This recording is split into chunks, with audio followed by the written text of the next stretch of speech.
and difficult to fathom.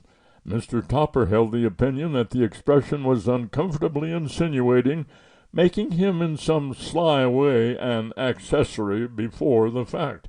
But, hang it all, what was the meaning of Scollop's look? The cat had been fed.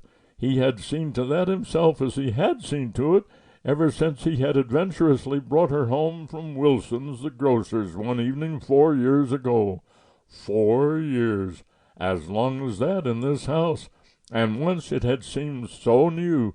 Now it was an old house, an uninteresting house. Perhaps he was old, too, and equally uninteresting. Mr. Topper felt that he was, and for the first time in his life permitted himself to wonder about such things.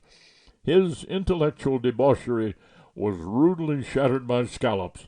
The cat yawned and tentatively thrust her nails into her benefactor's thigh. It was rather a plump thigh. Long years of sedentary work had served to despoil it of its youthful charm. It was a tight thigh, and a fleshy one, yet it still reacted to pain, to such an extent, in fact, that Mr. Topper's sensation of trouble instantly gave one to one of mild reproach as he dropped Scallops softly thudding to the floor. This faint discord in the domestic tranquillity caused Mrs. Cosmo Topper to look up from her needlework. Mr. Topper, glancing across the table, met his wife's eyes. It was just for a moment, then he looked quickly away, but why he did not know. "She yawned," he remarked by way of explanation. "Yawned and scratched? I know it," apologized Mrs. Topper, mistaking his words for a direct accusation. "I've been doing it all evening. It must have been the veal." Topper watched his wife remove her sewing glasses and place them in their case. With an absorbed gaze, he followed her movements as she folded her sewing and wrapped it in a piece of linen, which she then deposited in a basket. At this point, his expression became almost desperate, then hopeless. No, there was going to be no change in the nightly routine.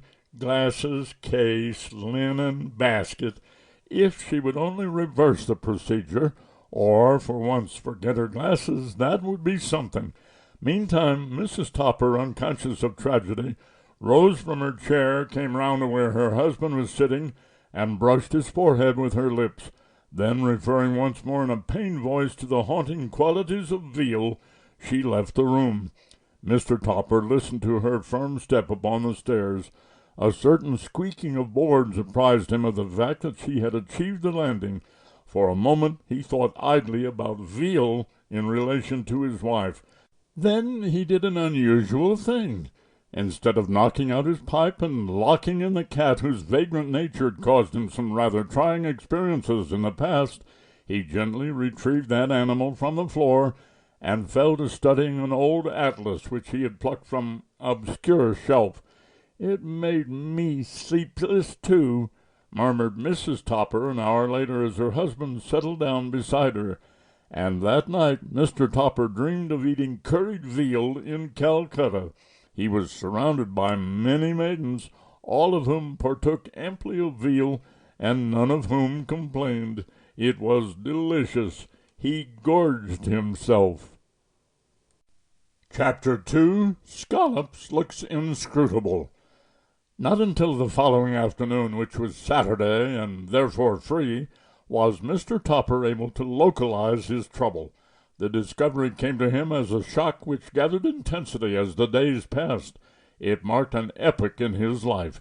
Even Mrs. Topper, who steadfastly refused to recognize changes taking place around her, detected something new and therefore annoying in her husband. But she reassured herself by believing that all stomachs have their off-seasons, and became almost pallidly cheerful when she considered the fact that her stomach's off-season was always on. It prevailed the year around. To Mrs. Topper, it was an endless source of comfort to be able to trace all mystifying cases of conduct, even her own, to such a tangible and well-established institution as a stomach.